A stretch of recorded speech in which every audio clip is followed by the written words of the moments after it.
Hi, everyone. My name is Suzanne Grossman, Director of Career Services for the Marxe School of Public and International Affairs, with my colleague, our Interim Assistant Director, Samantha Bruno. Thanks for being here. We're really happy to talk about the Presidential Management Fellows Program today, or PMF for short. And I know some of you may actively be applying, some of you are planning ahead for the future, so we're happy to have you here. We are pretty fortunate to have a number of fellows the past few years at the Marxe School, and I will say we have the most in any CUNY school of fellows, which is exciting, and we hope to keep our track record up and have more. So we have basically three classes with us. Mark Boyd is no longer a fellow, but recently just completed the fellowship. Laura Tochi, I'm hoping, did I say that right? Tassi, right. Laura Tassi and Megan Gavin are 1 year into the fellowship, and Jen LaGrosse is working on getting her placement, though she's a finalist this year. So we're going to hear from all of them. They're going to talk about the fellowship. We'll talk a little bit about the application process and their process, and then we'll open it up for your questions. So I'm going to start off with Mark Boyd. So Mark, do you want to introduce yourself? Tell us about your placement and your experience in the fellowship. Sure, thank you, Suzanne. My name is Mark. I graduated Baruch with my MPA in May of 2019. So I was a 2019 PMF, but I was named a finalist in 2018. So that was the year I did the application process. I accepted a position in the spring, so just a couple weeks before graduating, with the Department of the Air Force in LA. So I moved out there with my now wife. We were there and I was doing program management. So I worked with the Air Force Space Command, which is responsible for building and launching GPS satellites. So I was there for a year. While I was there, we transitioned.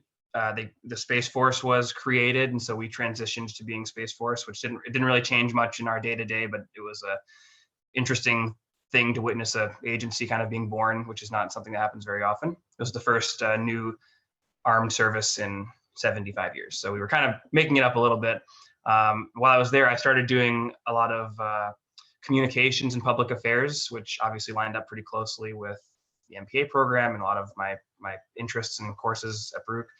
I did that for about a year, and then sort of mid-pandemic, my wife and I decided to move back to the East Coast, be closer to our families. So I reappointed halfway through the 2-year program. So at my 1-year mark, I reappointed to HUD, the U.S. Department of Housing and Urban Development in Boston, where so my 2nd year, I worked in the Office of Multifamily Housing as an account executive. So I managed, had a portfolio of like 80 public housing properties in Rhode Island and Massachusetts receiving HUD assistance.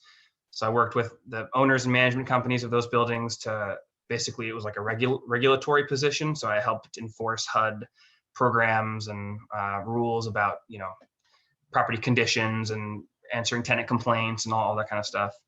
And then after a year of that, so right when I finished the program, which was last August, I started a new position at HUD in the Office of Field Policy and Management, which is what I do now, which is more like hard comms, public affairs. I do a lot of media inquiries, work with media. My team is called Stakeholder Relations, so we work basically on managing HUD's presence and like image across the country. So I'm on my third federal position. They've all been different, but the PMF program is just like basically nonstop development and training, and it allowed me to sort of nimbly move between these positions. Normally hiring and moving around in the federal government is even more cumbersome than it is as part of the PMF process. So it's the best decision I have ever made to be a part of this program. It transformed my career. I love what I'm doing now. And I know Laura and Megan and Jen and I are all very excited to answer any questions you guys have about the process and just be as helpful as we can. Thanks, Mark. Alora? Hi, everyone. I'm Alora.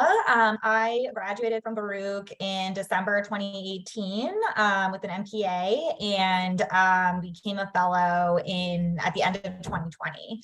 So I was right at the sort of end of my eligibility when I became a finalist, a PMF finalist. And I ended up getting placed in the Department of Labor at an agency called the Employee Benefits Security Administration. And I work specifically, I'm an investigator in the Division of Health Investigations. So we basically enforce several major healthcare laws, HIPAA, the Affordable Care Act, a few others. And our big priority this year is enforcing the Mental Health Parity and Addiction Equity Act. So we basically make sure that health plans are complying with the law, giving people the benefits that they are entitled to, and making sure that there's parity between coverage on the mental health side and coverage on the medical surgical side in health insurance plans. And I started that position in May of 2021. So I'm like a year and 3 or so months into my fellowship. And I would just echo what Mark said. I share the sentiment that this program really transformed my career. I was doing something totally different before this. I was working in nonprofit communications. My undergrad degree was in journalism. So it was a big career change for me, but I feel very much like this is the right sort of career path for me. And I don't know that I would have been able to break into the federal government without the PMF program. Thanks, Laura. Megan? Hi, my name is Megan Gavin. I graduated in January of 2021. I qualified as part of the Presidential Management Fellowship as a finalist at the end of 2020. And then I achieved the fellowship that I have with the United States Department of Agriculture as a grants management specialist in June of 2021. So I'm just a little bit like Laura, a little over a year in my fellowship placement. And I'm currently on a rotation actually as part of the program. My background was also in nonprofit. So I would completely echo what Mark and Laura have said, that this opportunity is absolutely transformational. Going into federal service was not my plan before Suzanne alerted me of this opportunity. And it's been an incredible experience and something that has continued to be a learning experience for me. I think we'll talk a little bit more about this, but the amount of investment that goes into you as a PMF is huge. And I'm happy to talk to anyone about that experience. But right now I'm working with grants. Right now, my area, the Specialty Crop Block Grant Program, has just awarded $72.9 million to states to administer grants and awards to the specialty crop industry, which is basically fruits, vegetables, nuts, anything that is not a commodity crop. So happy to talk to you all more about this really great program. Thanks, Megan. And Jen, why don't you tell us where you're at in the process? Sure. Thanks, Suzanne. So I graduated with my MPA in May of 21, and I am a current finalist. And so the application process has been a bit long, and they actually ended up extending it for this class year. It was due to expire in December of this year, but is extended out into February. But the process has been an interesting one. I think Mark, Laura, and Megan have all been very helpful in providing insight and support throughout the process. I also have a background in nonprofit, so I really am hoping that this will open new doors and opportunities for my career. Currently, I have a couple of tentative offers. I've had some interviews come throughout the year, but it really is more of a waiting game. There's very little that you can actually do through that process to kind of move things along. So that has been a learning curve as well. It's pretty hands off. You do everything early in the application process, but once you just kind of sit and wait for interviews to come up and see how that goes. But happy to answer any questions. Yeah, and just to clarify for those might be wondering more about this, is that you become a finalist, you learn you're a finalist, which is an accomplishment in itself, but then you go on this finalist job market. Is that right? Yeah, and so what does that look like? Is that its own portal or database and interviewing and? Yeah, so everything is set up for you. So once you become a finalist, they have a system in which you can review you upload all of your documents there, but you can also review any job opportunities. So they're continually, it's sporadic. There's seems no rhyme or reason to how frequently things are posted, but it's dependent on the agency's needs and their timelines. There were a flood of opportunities that initially came out in December, and then it kind of dried up a little bit. But periodically, every week or so, you can get announcements, and there'll be more and more potential applications that you can submit, and it's across all the agencies, a number of different specialties as well. And that was something that I was a bit surprised about. People are coming from all different areas of expertise, and out of school as well. So it's a wide range of people from master's levels to PhDs, and different disciplines as well. Great. And I should say that there are two other finalists with Jen, and one of them was going to be here. They're both Master of International Affairs graduates, but Eric, he had a security clearance interview today. So it does have his placement. I think it's at the Department of Defense. And then Michael Kayla is the other one. And as far as I know, he's also still on the market for the placement. But we had 3 finalists last year from the Marxe School, so we were excited for that. Let's talk a little bit about the application process for each of you, knowing it's changing a little bit this year, but anything that you have to share that would be helpful. And I can put some things in the chat just so students know just the kind of nuts and bolts of it all. But yeah, what would you say about the application process itself, just your advice? So I'll just go over what I'm aware of for the application is a resume. It doesn't have to be a federal resume. Your transcript from graduate school, so unofficial transcript. There's one thing that's great, I think, great about the fellowship. There's no letters of recommendation like many other fellowships, so that should make it easy. I always tell people just apply because you don't need letters of recommendation. And then there's a whole assessment piece, and maybe that's something that that all of you can talk a little bit about. But, yeah, and there's a writing. Go ahead, Mark. Yeah, one thing that comes immediately to mind is it changes every year. The assessment and the subsequent steps after that. But one thing I know for sure is that your transcript you need to demonstrate in your documents that you're going to graduate by the date that. So I don't know what it is for this year. Usually it's August 31st of the next year during the application process. So it might be different this year. It might be October 1st or something of 23, but whatever it is, if your transcript, I don't remember how Baruch does it exactly, but I remember my transcript didn't say specifically he's going to graduate by August of next year. So I went to the registrar and got a quick letter from them that just said, I think it took 15 minutes. I went in and said, can I have a letter? And they just gave me something that said, Mark Boyd is going to graduate by, summer of 20, whatever year it was.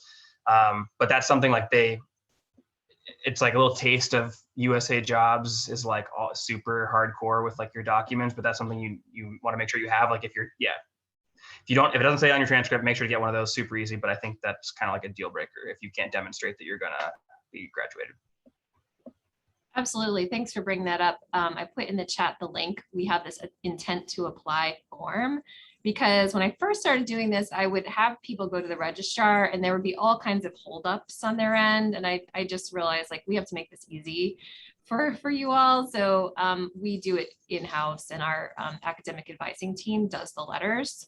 So if you already graduated, you don't have to worry about this. But if you're not graduating, Mark is right. Your date of expected graduation is not in your transcript, and you will get automatically disqualified if you don't have this letter from the Marx School.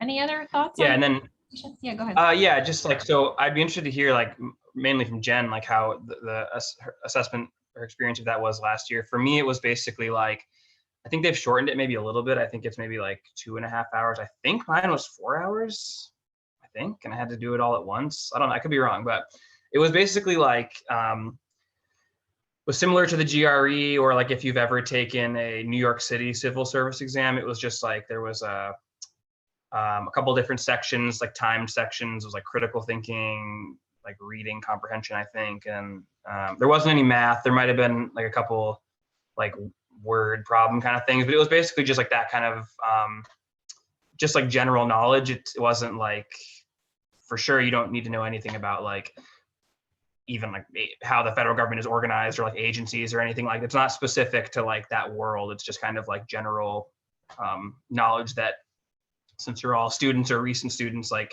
you're already probably in that like limber headspace, so it'll probably be straightforward for you. And then there was an essay component that was part of it, but I don't know like if that's everyone else, if that was your experience. Like I know they kind of tweak it year to year, but I think overall it's sort of the same. But I'd be interested to hear everyone else.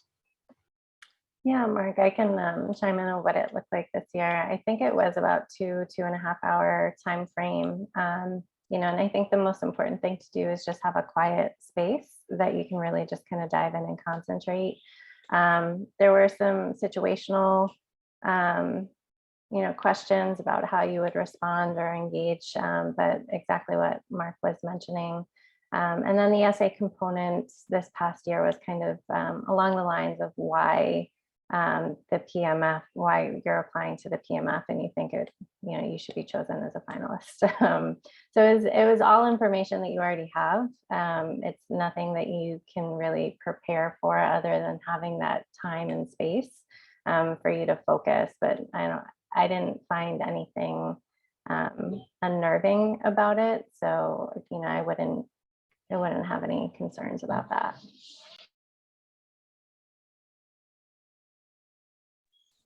Yeah, I would just add that it's been a little bit since I've been out from that test.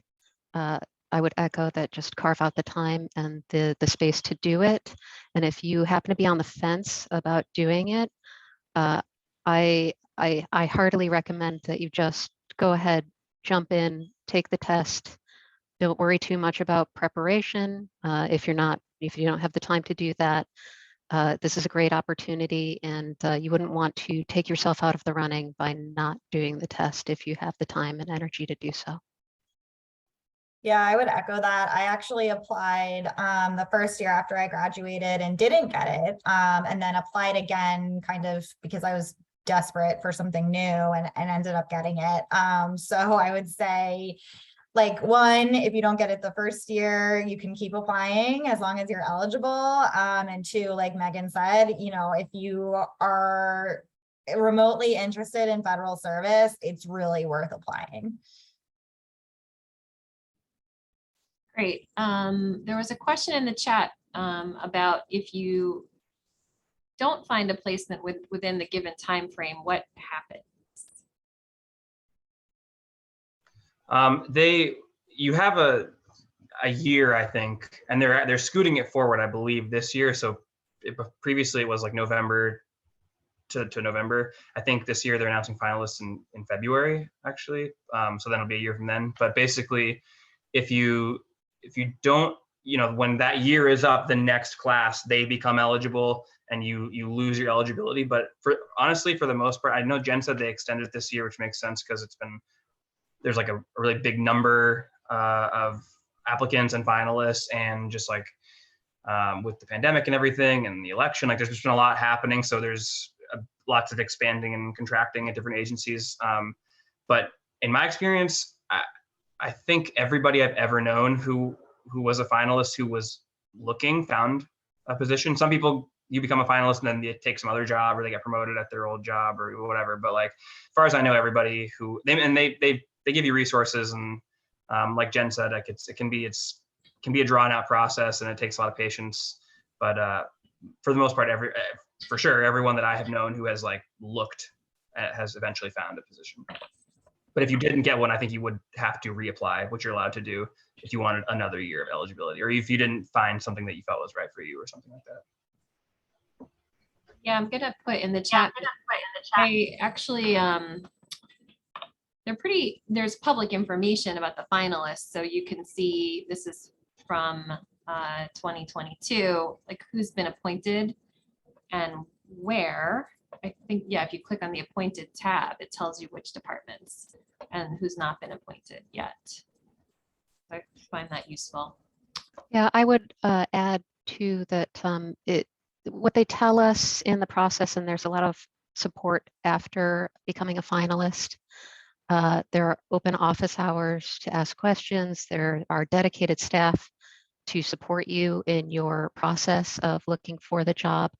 They recommend that you keep your options open and apply to jobs that you may be interested in. It's a great process to try and learn more about federal service as well, talking to people who have jobs open, learning about the opportunities that are available.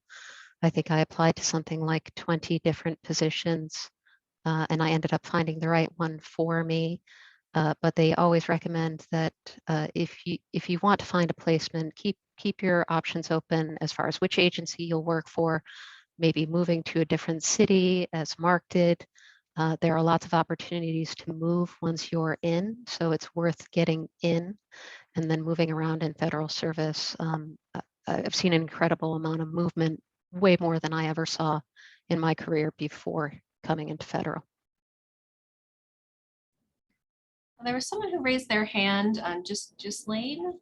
Did you still have a question? I don't know if you were waiting patiently. Okay. Hello.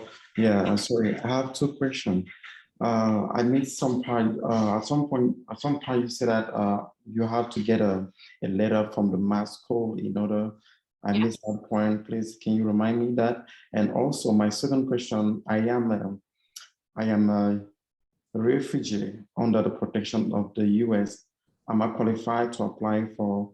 I know that some refugees can apply government. I don't need to say government program, because I'm still a refugee. I'm not a U.S. citizen yet. Yeah, I don't know if our alums. Or Mark, do you have a comment on that? No, I don't know, honestly. I know that it would, if the answer is yes, it would definitely depend on the agency, but that's something that I think you can figure out pretty, it'll be either somewhere on the website or I can help look too. There's definitely an answer. I'm honestly not sure, but somebody knows. And if you just email like the PMF at OPM or whatever their like main inboxes, they'll have a ready answer and info for you on that. Okay. Yeah, the PMF folks are pretty responsive in my experience, especially during the application period. They're getting back to people quickly. So I think they do have a line about international students, but you're talking about something different. So I would suggest that you email them, and you can email me. I put in the link, the link for about the letter, but how to get the letter, but I'll also be emailing everybody afterward with that. Okay, thank you. Some more questions in the chat. I think, let's see, I know Mark, you answered Summer's question about social media. Jonathan asked, given the size of the applicant pool, what are some tips to stand out? I have a comment about that, but I'll let our alumni speak. I can jump in there. everyone has said, there's a lot of opportunity and for support throughout, especially early on the first few months of the application process. Once you've found out that you're a finalist, the one thing that I would say, obviously, you want to have a strong resume, so make sure that it's clear and concise, and all of the information that you're uploading is speaks to the work that you've done and what you're looking to do. So those kind of norms. But I think outside of that is really just participate in a lot of the meet and greets that they have and start to build that network. My experience has been pretty positive in engaging one-on-one with hiring managers or PMF alumni that have been willing to kind of, send my name or send my resume along to someone else or connect me with somebody else to kind of talk more about potential opportunities and positions. So I would say just really kind of be very active when all those opportunities come up, and be open to networking and kind of working through that way. Jonathan, were you asking about how do you get to being a finalist, or once you're a finalist? Wasn't sure. Hey, Susan, how to become a finalist? How to become a Getting past the first hurdle. finalist? Yeah, because those are two different things, but I think Jen is giving some good insights into like once you are a finalist. I don't so in my experience from working with a number of application classes, there doesn't seem to be a rhyme or reason to me. Like I feel like I still cannot figure out why certain schools have tons of PMF finalists and other schools have 0 or 1. Last year we had 3. So it's kind of an odd thing. And I think maybe them adding the semifinalist round is a way for them to have a better process, because they cut that process probably with Mark's class. And as a result, it seemed like it was all, I don't know. I remember our dean saying like, oh, it's just an algorithm. Like there wasn't really, so there wasn't kind of like a way to figure out how to stand out other than they were looking at the scores from the assessment and then using that as a data point. But I don't know, what are some thoughts for some of the alums on the process itself? My thinking on that, like on why some schools have so many, the only thing I can think of is that I would think that there are some like public affairs schools where, I don't know, they like make everyone do it, or like they're like, where they just have tons of people applying. Like I know Columbia usually has a lot, like USC, I don't know, just like large schools where they really just hammer it in. That's the only thing I can think of on that. I don't know too much about, I guess the semifinalist thing, like, I didn't have to do that. I think it was either my year or the year before they stopped doing that.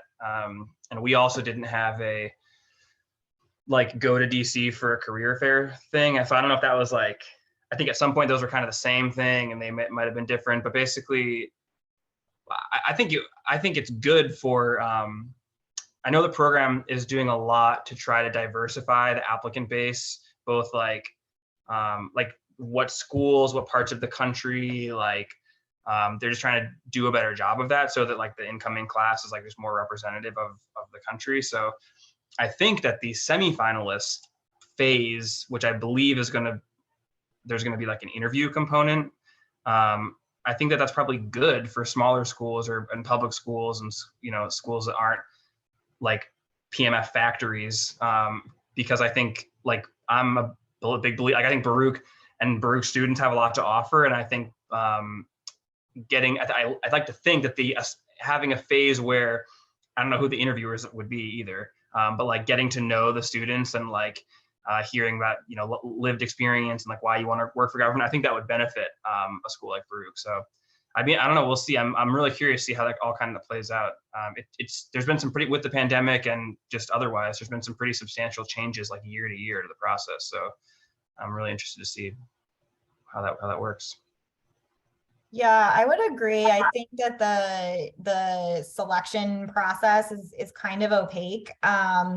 But I would say that since I've been in the program, the PMF program puts a lot of emphasis on like leadership, and they really sort of are priming you for like higher level positions within the government. So I think just kind of being really thoughtful about those kinds of questions on the assessment. Like there are some where you can tell they're sort of geared more towards, you know, leadership. And I remember there was one question about like your boss takes you to a baseball game and pays with the company credit card. What do you do?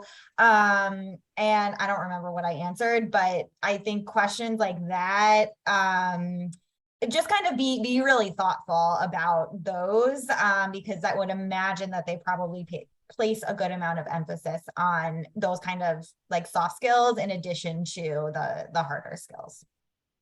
Yeah, and like integrity too. Like that, there was a whole section like that situation. Like if your boss takes you to the Mets or whatever, don't go.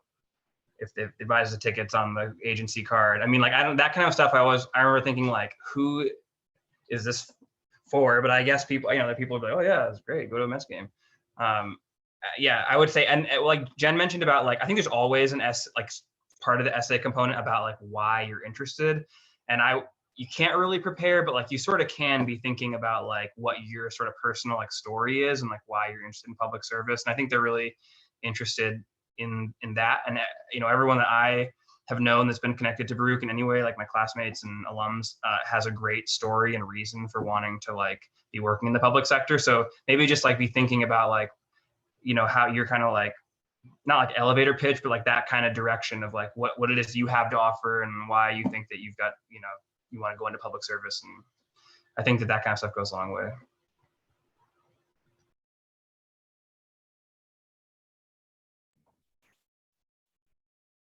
Any other questions that we can field?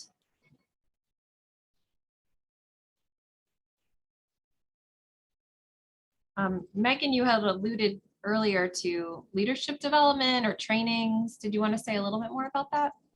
Yeah, I'm happy to talk about that.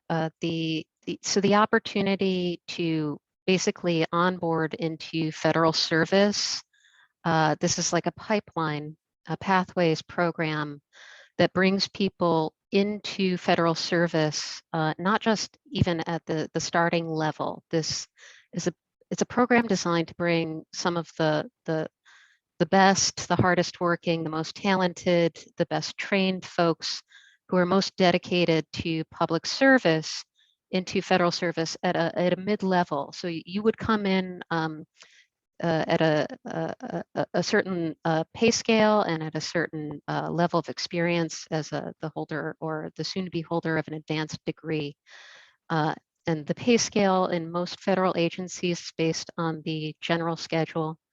You enter the fellowship as a GS9, and most of the positions end up converting at the GS12 level.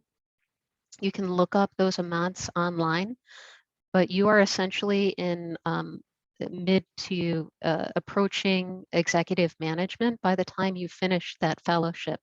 Some of the positions even complete at the GS13 level, and a GS14 or a GS15 is considered executive. So consider it sort of an on-ramp into a high level of federal service where you can really make a great deal of impact. And therefore, as part of the program, what they do is a great deal of investment into you as a worker, as an asset. And you will have many opportunities to both train and meet other PMFs in service. There's a really robust network of folks at every level, at every agency who are PMFs who you can tap, ask questions, ask for a coffee. The program itself requires a bunch of interactive training, 80 hours a year, and a lot of agencies will help pay for that training, or you can solicit different ways of getting that training. There is a leadership development program that is optional but highly recommended within the program that essentially gives you executive level training. It's sort of like a fast track to all of these different kinds of trainings that are meant to develop you as a worker, as a leader for the future, for an entire career in federal service. So for me, what that turned out to be was I didn't really want to leave school. I didn't want to continue and become a subject matter expert or do a PhD. By the time I was done with my master's, I was exhausted. But I did want to continue learning. And as a PMF, the level of investment has been just absolutely staggering. I could not have expected this in any other line of work, I think. So I'm a year into the leadership development program. It's very interesting. You meet a lot of other people from different agencies. And you get something, the value of the training is something like $16,000, something like that, that you are just receiving as a matter of fact. So I highly recommend if you place to take part in that program. Thank you. I'm just going to put in the chat the dates as a reminder. So it is open coming up. This year it seems a little earlier to me than in the past, maybe because of the semifinalist round. I don't know. We actually bumped up this event by a week for that reason. So it will open on usajobs.gov September 13th to the 27th. So that 2-week period is how long you have to apply. Did you all apply in one sitting or did you start the application and go back to it? I think I had to. I think that I don't think you have to anymore, but I'm like reasonably certain I had to like do at least the assessment portion. I had to like blow through in one sitting. But I think now you can pause in between sections or something like that. Yeah, that was my recollection too. The test, we definitely had to do it in one sitting. I don't remember spending like a ton of time on my application. I think if I didn't do it in a day, I think I did it in like a weekend or something. Just to like I focused on it and then submitted it. Okay. Yeah, so it's coming up. For those who want to apply, I'm going to put in the chat again that page from my office around this, I'll have to find it now, around the intent to apply form. So just make sure, especially if you're graduating. If you already graduated, yeah, then you can go ahead and you don't need that letter. But you could still fill out the form anyway, because we send people reminders and whatnot about it. Other questions while we are all gathered here? I guess I'll ask the question about remote opportunities because, you know, Laura, you're in DC now? Yeah, I moved from New York to DC. Yeah, and Mark is in Providence, but working in Boston. And Megan, you were the one who found a remote opportunity. And I know, Jen, you're hoping for that, right? So yeah, just in terms of like people who are very attached to being in New York City, I certainly work with plenty of students or alums who are, have that concern about applying, that are all the jobs in DC. Can you tell us some more on that? Yeah, so, oh, sorry, go ahead, Megan. Sorry, Laura. I would chime in just to say that as I said before, the staff always recommends that you keep your options open. If I had the opportunity to go to DC, I think that I could further my career much faster. But because I could not, I did take the remote position that I could, and that's as I said, with the USDA, and they have, they have a shop that has been operating remotely for a long time. That happened to be very lucky because I was interviewing in the midst of the pandemic. It was insane. A lot of the agencies are reevaluating their work policies as it relates to remote designations, telework. I was considering a job with Treasury that would require that I would travel to DC, I think, for 2 days out of every 2 weeks. These are options as well if it's something that you're open to. Obviously, keeping your options open means you have more choices, but remote designations, I think, are becoming more common. I can't speak to it, and it's definitely agency by agency, but the federal workforce recognizes that the workplaces are changing. And so there may be more opportunities for remote positions going forward. Yeah, I can speak a bit to that now, just through the application process. I think it was in April or May that agencies started to have staff return to the offices. But like Megan said, it's very case by case, depending on the agency. There are positions all over the country. Some have, flexibility, like HUD is one that has multiple offices throughout the country. So there is some more flexibility I've noticed in some of those postings. But it does seem more so that, as Megan noted, it is an option potentially, for telework at the moment, with the understanding that you would show face and be present within the DC office about once or twice a pay period.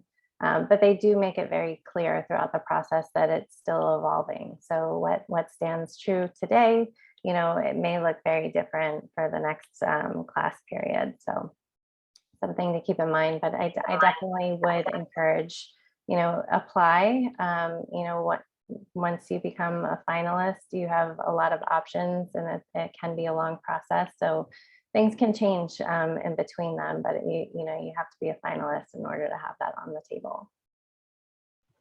Also, if they really are, if it's going to be finalists announced in February of next year, like right now is when a lot of agencies are like really hammering out their new policies. And so, with any luck, in 6 months from now, whatever, 5 months from now, they will have figured a lot of that out, and we are seeing more remote opportunities all the time. Like my team, just at my agency, I see hiring of either places, like somebody mentioned, like there are positions where you can choose a city, like after you get hired and then you pick a city that you're based out of, but we're definitely seeing more remote. My agency, HUD, is slowly, eventually going to roll out a process by which anybody can request for their position to be made fully remote. So like just that kind of stuff. So it's my hope that over the next few months, we'll see some more guidance coming down, because I think, like Megan said, there's a growing recognition that if agencies want to find the best talent, especially like people early in their careers, that the more flexibility they can offer, the better. And last thing, New York is one of the few cities where there's just like a ton of federal offices. So if you are like New York, got to be New York, then that's at least more possible in New York than it would be if you lived like basically anywhere else in the country, I would say. Thanks. Amanda, you have your hand raised. Yeah, I guess my question is mostly for Megan and Alora. Being that you guys were coming from different backgrounds, was that a daunting experience when you first took your position? But Megan, it seems that they give you so much support. I'm just curious, is that from the offset? For me, yes, it was incredibly daunting for the first year. There were so many times when I was like, I don't know what the hell I'm doing. But they really do. Like, I basically have had, in the 15 or so months that I've been there, like a mini law school education.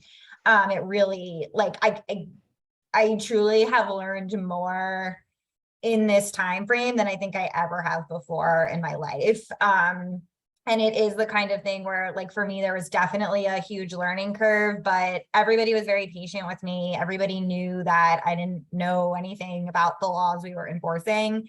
And it is kind of incredible now to look back at where I started, and I still have a ton to learn, but I truly, like, the training, and my agency specifically does an incredible job with training, that they really, I would say the federal government as a whole really emphasizes that. And that was honestly my biggest fear going into the program, was like, I don't know how to do this, but I feel leaps and bounds more confident now than I did 15 months ago.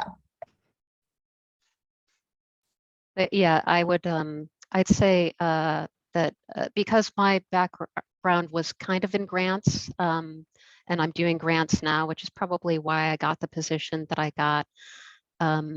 I was less, I found that a lot of the practices that I had in nonprofit were actually created by government regulation. And so there was some background in that, but learning government regulation has been a learning curve. Learning government federal work culture is a learning curve that I'm still on a really steep upward trajectory on. But this is known, I think. And depending on where you place what the culture is and what the agency is, I think you can expect to get a lot of support if you do place in an agency and you have questions about federal stuff. You can always reach out to me. I will always be a resource for that. And as a PMF, you have to find a mentor as well who can assist you with that process. That having been said, I would say that my experience outside of federal is actually an asset because I am used to creating my own knowledge set without waiting for someone to train me on it. That experience in nonprofit work in New York, the amount of hustle that I know all of you have as Baruch students, the work ethic that it took for you to get to this point alone will qualify you for any position that you find in federal, and you'll be well suited, along with the training that you've received at Baruch, incredibly well suited for any position that you take. You are prepared to succeed in this program. The step is really just getting your foot in the door and taking that test to try and qualify for it. And I'd like to echo what Mark said earlier about a push for diversity and diversifying the federal workforce. This is a long-term goal of this particular administration to create a federal workforce that actually better reflects the people that it serves. And as Baruch students, no matter what your background is, you will have a particular perspective that the federal workforce needs. So please do apply, you're needed. And the federal workforce is a great place to land for a long-term career. Thank you both. Great. Are there other questions? I was wondering, can you say more about the rotation process? Like what, just what is that? And Laura, you said you were doing that on top of your job. Is that norm? Is that the norm? No, that is not the norm. I'm just in a sort of unique position. So the rotation process is basically you have to do, as part of the PMF program, a 4 to 6 month rotation. And I think some other agencies, like I think like some agencies in the CDC have a system where you do more than that, but the minimum is a 4 to 6 month rotation. And you can do, it depends on the agency. Some people stay within their agency, some people stay within their department, some people go like to a totally different department.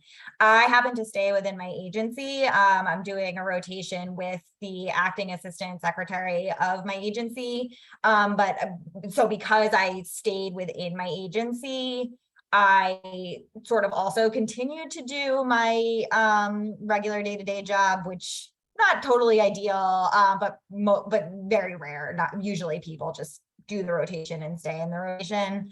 That being said, I have had some really cool opportunities. Just this morning, I was staffing a meeting that the Secretary of Labor was running.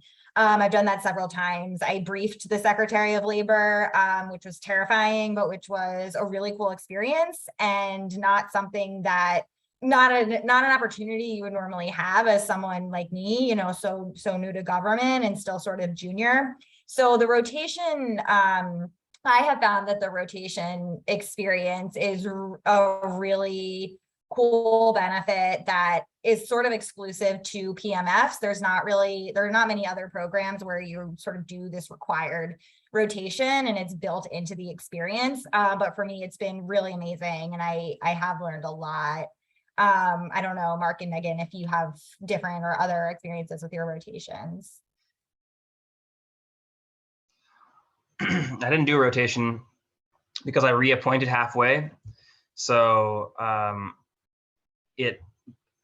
by doing that, because I worked like 1 year at one agency and 1 year at another one, I satisfied all of those requirements, like getting experience outside of your agency. But yeah, I know it's a cool, it's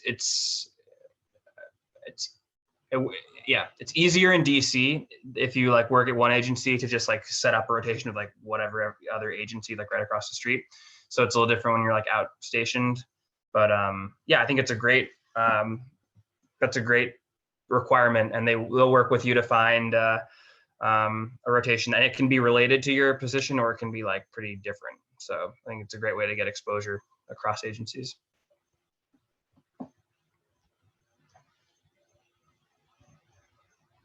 Yeah, I would add that basically what Alora and Mark said, Alora's situation of having to detail out as well as doing her own position. I mean, I think that may be the first time I've heard that, but I have heard that it happens. My experience was that I had to go hunting and looking for my rotation because not a lot of places could take me as a remote. I like if I wanted to work for FNS, they're doing great stuff with food and nutrition benefits, but they just could not do a remote position for me. I needed to report to an office. I think the closest one was halfway out into New Jersey. It was more than I could do. So you can create your own rotation opportunity, and I found one in a different part of USDA because I wanted to stay in USDA. However, it is beneficial to go outside of your area because you want to bring your knowledge back to your home agency. Your home agency pays for you to go out. So basically, I just sold myself as a free, free pair of hands and sold myself for whatever position I could find. And it's another great opportunity to learn more about federal service and the opportunities that you may take as you go on. You may change agencies. Most people do over the course of their federal service. And it's a great thing, actually, because cultures are different, people are different, mission areas are different, and you continue to gain skills and stay relevant in your work.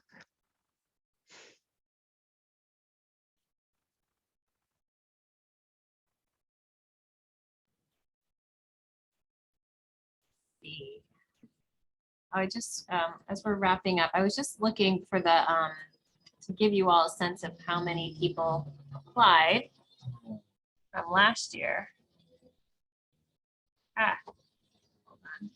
It's on this page here. I'm gonna put it in the chat. So 8,000 applications received, 1,000 applications, 1,100 for finalists, which is actually, I think, more than in the past, more finalists accepted than in the past. So thank you to our alumni for being here today. Sorry if it's really, there's like construction in the background where I am. I can't hear a thing anymore. Yeah, thanks.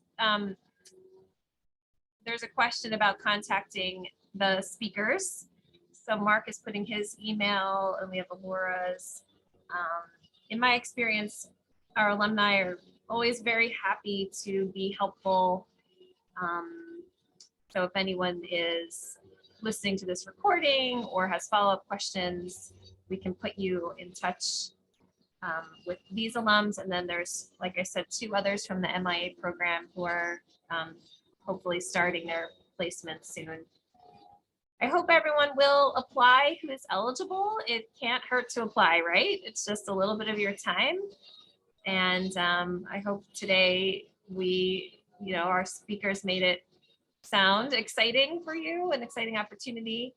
Thank you to Mark, Alora, Megan, and Jen, our Marxe alumni.